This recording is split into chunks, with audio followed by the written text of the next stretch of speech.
go over to the Republican National Convention, or more or less the CIA, right? Not the CIA, the Secret Service. Anton, what are you talking about? Let's go over to the Secret Service. So the Secret Service is being blamed for this failure and this mishap.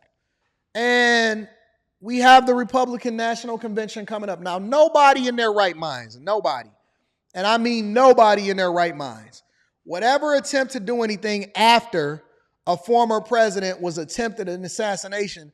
We got to wait another 30 to 50 years in order for that to happen, okay?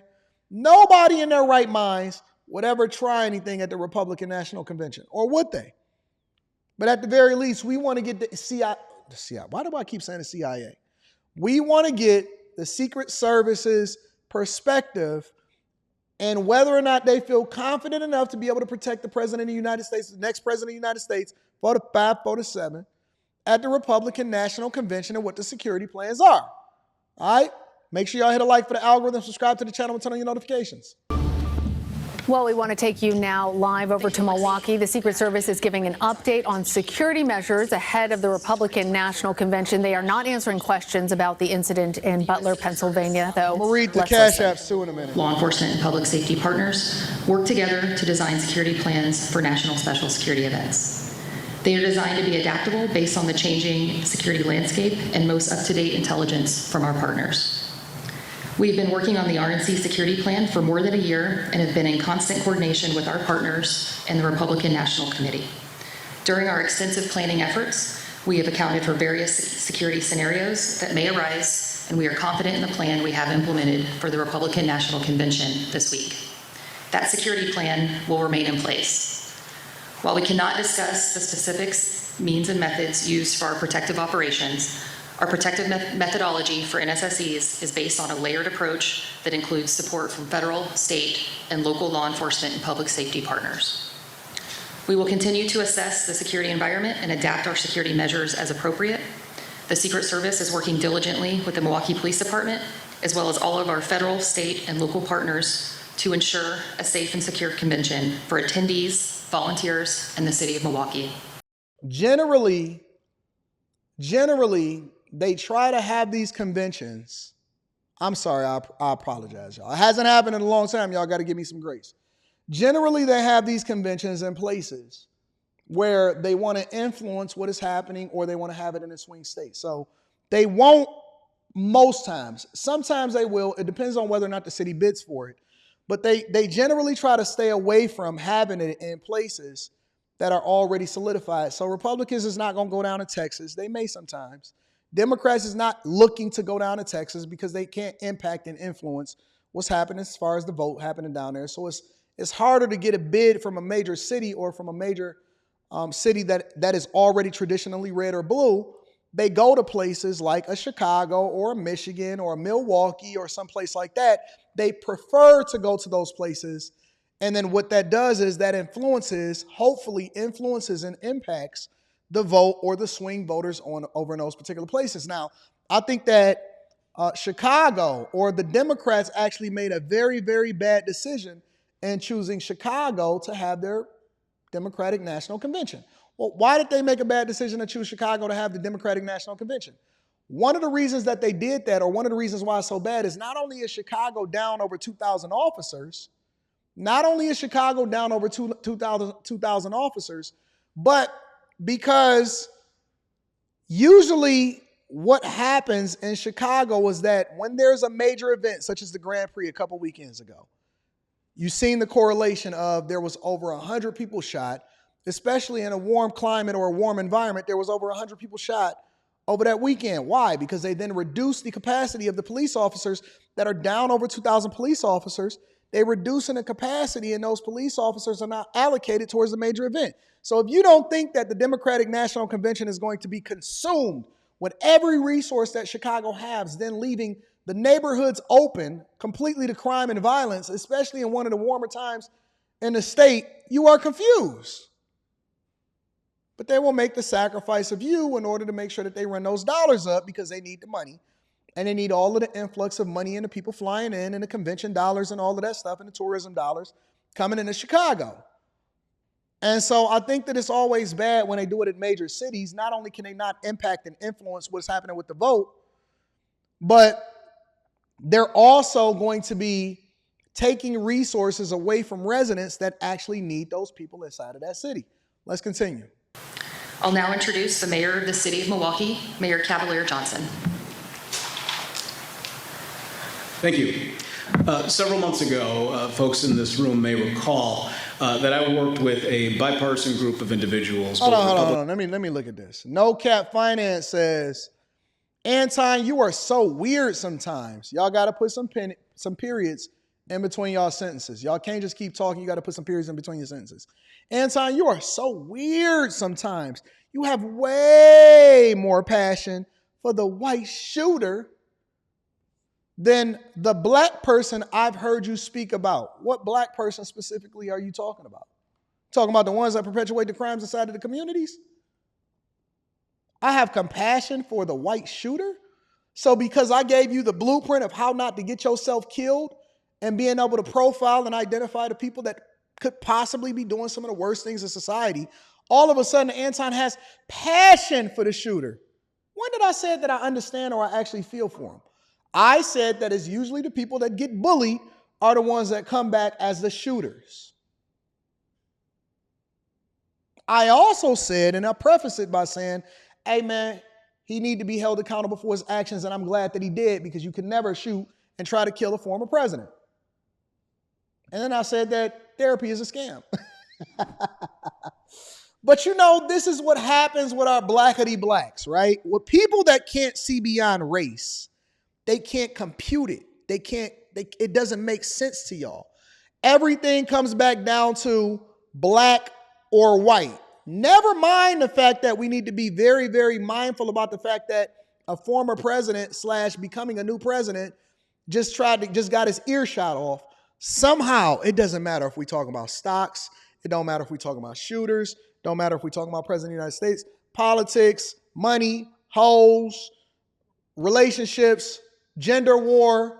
It always comes back to the same thing. Black versus white. Why don't you have more passion for the black shooters? I don't have no compassion for nobody that's shooting and killing nobody. What's wrong with you, idiot? You the weird one, because you're the only person that see color when it comes to people that's killing people. As a matter of fact, I think listen, let me do this. Let's just go ahead and remix it. I think that we should be harder on the people that look like you that kill you, because you can't sit here and say Black Lives Matters and then it's subjecting yourself to the idea that people is killing you inside of your own city. Why wouldn't you be harder on the ones that look like you that's doing you the worst? Why wouldn't I be harder on my family if they the one that betrayed me versus somebody that's out in the streets? I'm going to give them grace in the streets because I don't even care about whether I expect for people to do me dirty in the streets. I'm going to be more pissed if the person that's closest to me is the one that do me dirty because I didn't expect it from you when you should actually have more compassion for me. You the weird one. You the weird one. You give a pass to the people that's sitting right next to you that slap you in the face every day, but then you want to have more. You the weird one. You the weird one. Think about what you say before you say it. Do you have a greater expectation for people that look like you, that's around you, to treat you better, and have a lesser of an expectation for people that don't know you, yet people that don't know you treat you better than the people that's next to you don't actually hold you down? Think about what you're saying before you say it.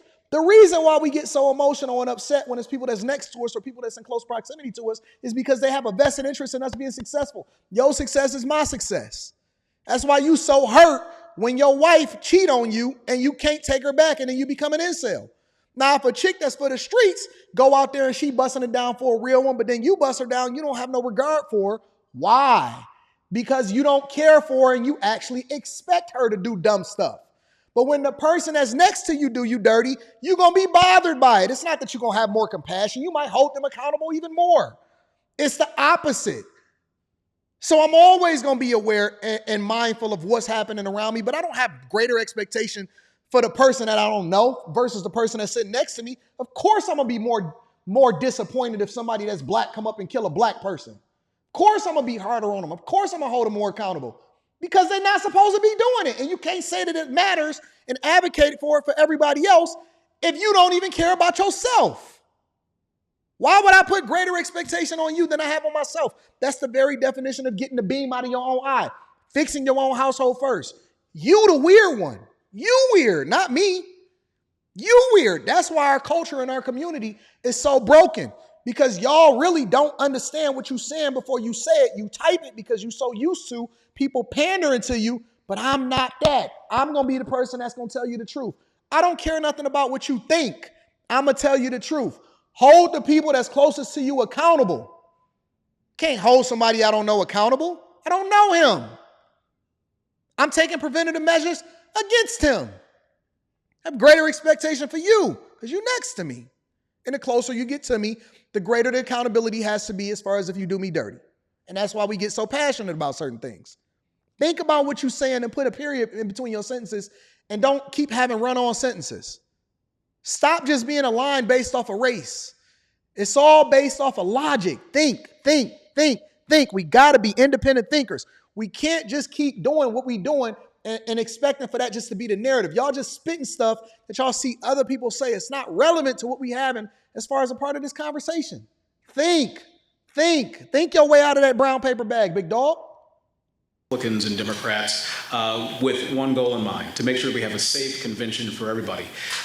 These national special security events, especially as they relate to the Republican National Convention and the Democratic National Convention, have been stuck at $50 million since 2004. Obviously, things cost a little more than what they did in 2004, and so via phone, via trips to Washington, D.C., and working with members of Congress on both sides of the aisle, we were able to get a $25 million increase to our security grant. I say all that to say that we take this matter very, very seriously. We take public safety very, very seriously. And I've been so pleased to work in collaboration, not just with the United States Secret Service, but also with local law enforcement and public safety on the ground here. As was mentioned, we're joined by the chief of the Milwaukee Fire Department, Aaron Lipsky, who's been a great partner. And we're also joined by the chief of Milwaukee Police Department, Jeffrey Norman, who's been a great partner as well, working to bring in law enforcement officers from not just across the state of Wisconsin, but across the United States to help out with public safety here. Let me just reiterate what was already said. This is an NSSE, a National Special Security Event. It is the highest designation that you can get for a security event of its size and magnitude in the United States. We have that designation, and we'll continue to work to make sure that public safety is tantamount here in this community. With that in mind, I'll take the opportunity to pass it over to the Chief of the Milwaukee Police Department, Chief Jeffrey Norman. Thank you, Mayor Johnson. Some people say I give people too much airtime. No, this is an interactive show, and I like to interact with the chat. That's why it's so great. I don't just spew and just put together a show. This is a loosely put together, produced show that allows for me to interact with the chat. That's why I love y'all. And so when y'all right, y'all right. When y'all wrong, and I'm gonna call it out no matter what. Shout out to my man that got that shadow over hairpiece in the back. He not focused. 18 months. 18 months that these plans have been put into place in regards to what we're going to have for this event. This is a collaboration between federal, state, local, but beyond just from a law enforcement community, this is a collaboration between our elected leaders from both local, state, and also national. But also we have engaged community. We have workings with our community members in regards to ensuring the safety of this event. While we cannot talk about the operational plans, I can say from the CEO of the Milwaukee Police Department, this local police department here, I'm very comfortable in regards to the plans that we have made together. All right, we get it. The fact of the matter is it's going to be a very, very difficult thing for them to be able to, I think that these jobs, sometimes the police chief and all of this stuff, I think that they're very difficult jobs to do. And it's a thankless job because if you do what you're supposed to do and keep everybody safe, then you're just doing your job. That's what you're getting paid for. That's what you signed up for. If you don't meet expectations and if there's anything that goes off that does not make sense, then you're going to be held accountable for it. You see what I'm saying? So it's a very difficult job to do. I do think it's very difficult for them to get up in the morning and know that they don't have all of the answers, but they try to parade it out to us. But I do hope that everybody is safe. I hope everything works out, and that they take care of business and nobody gets hurt at the Republican National Convention.